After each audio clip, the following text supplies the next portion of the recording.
Alrighty, I'm going to show you everyone how I do scrying and excavation so the guild understands a better way to do this or possibly get into doing this because there is a lot of money to be made. So first things first, once you have the ability to scry and excavate, what you'll want to do is pull up your menu, go over here to your journal, and then you have antiquities. Once under antiquities, you'll see this top spot that says scryable, and under scryable, you will see what's available in the current zones. You can also look at all your active leads. You need your lead in order to scry, so as you're going through dungeons or doing your dailies, there's tons and tons of ways to get a lead. Uh, Once you get the lead, what's great is uh, they put the little exclamation point showing you where you have your active leads. As you can see on my screen, I currently have one available for the Inert Daedric Monocles, which is a treasure that is to be sold for 1,000 gold to a merchant. That's a great thing too, is that they're only good for selling. There's nothing else that you can do with them. Like it's just free money, just waiting there for you to get.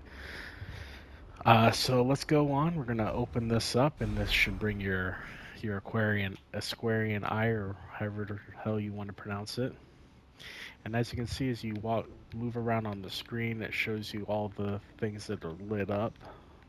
Now I've actually got level 8 on my scrying, so there's a few abilities that I have that you won't have at the beginning.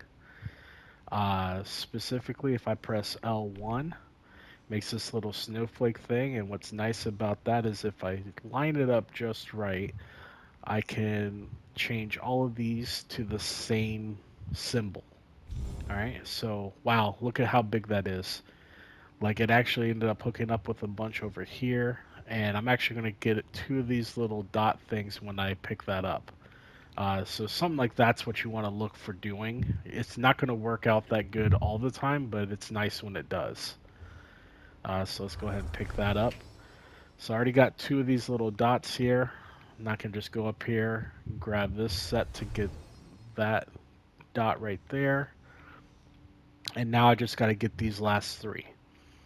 I mean, there's a couple ways I can do this. I'm just going to go ahead and click on these because those are the easier ways. With that tool that I used earlier by pressing L1 to make the snowflake, I could actually do that a couple more times if I wanted to.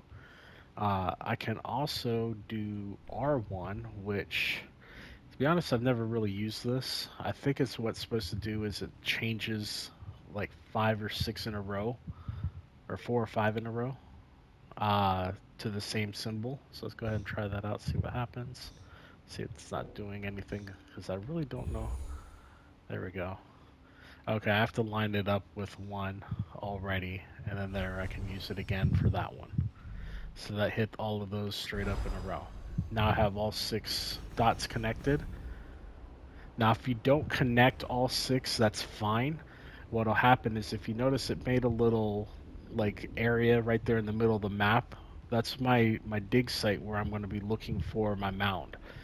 If I did not connect all of the dots, there would be several other mound sites to search for, and all that means is if I go to that site, there's a chance that I'm going to find the right one for the dig for those monocles, but I could also find one for like a cheap treasure that was supposed to be that is related to that particular item, I guess. Typically it's trash. You'll get like maybe 40 gold if you're lucky for that. Uh, it's just better to try to get all 6 if you can help it. So since I did this at the way shrine, we're going to go ahead and fast travel to the closest way shrine, which appears to be this one up here.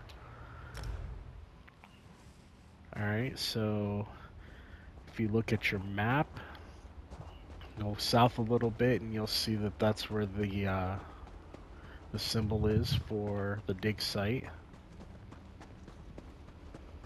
Alright, so now I'm inside the dig site area. The way you can tell is your bar at the top of the screen, it started to glow. So that means I'm inside the area. So if I pull up my Aquarian's eye, now I can just press the up button on my board, and then this little guy pops up. It's like a little wisp, and it points in the direction that your dig site is in. So you can just travel this way.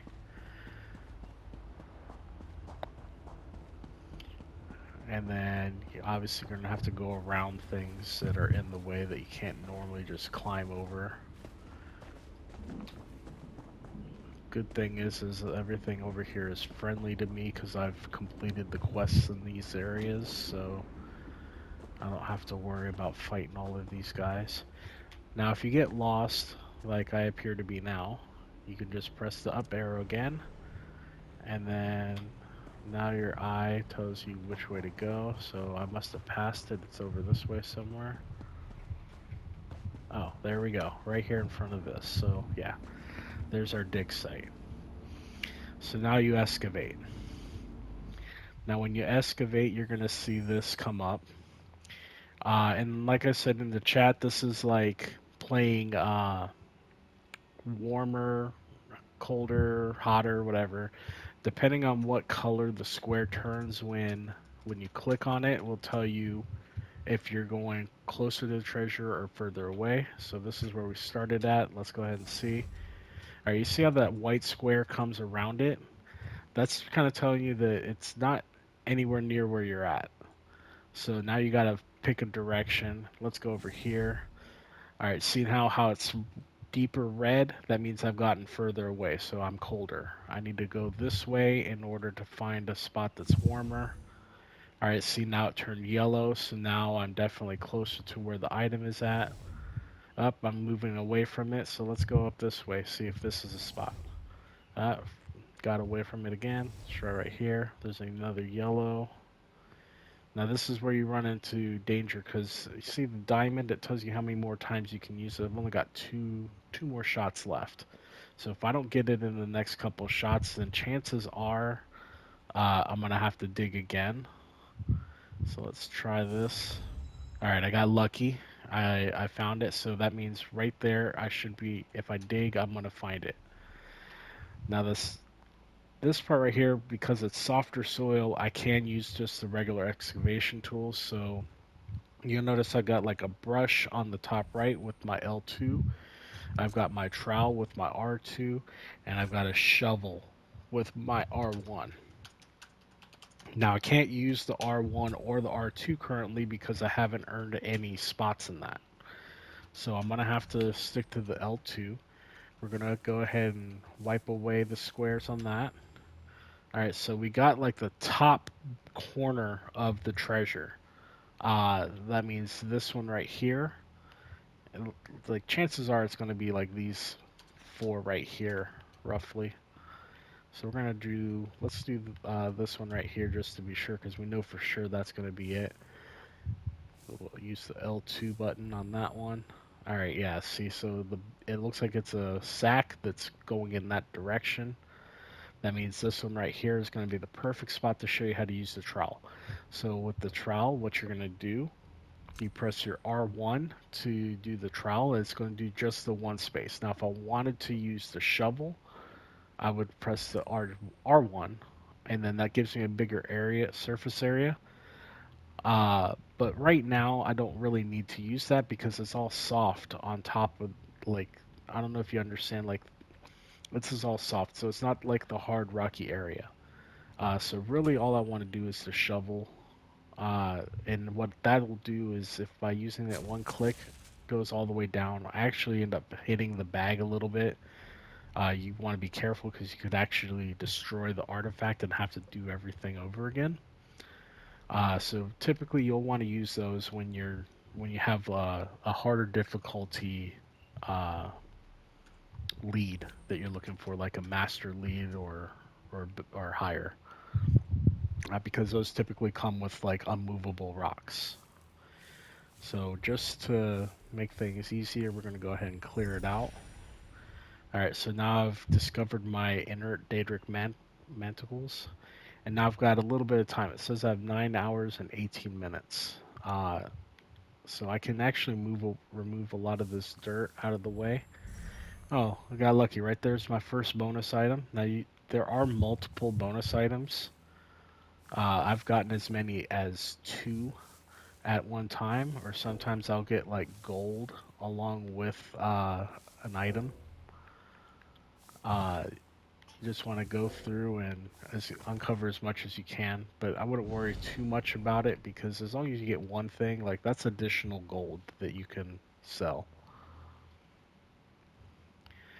You send it off for study, and then you get this little thing. If you're into the history and stuff and like the lore of the game, you can probably look into this. But personally, I just hit circle to get out of it, and now you're done. Typically, that's how it works in zones you've never been before. Um, if I have not done any excavating in this, it would have given me a third lead, but I've already done excavating in Cold Harbor.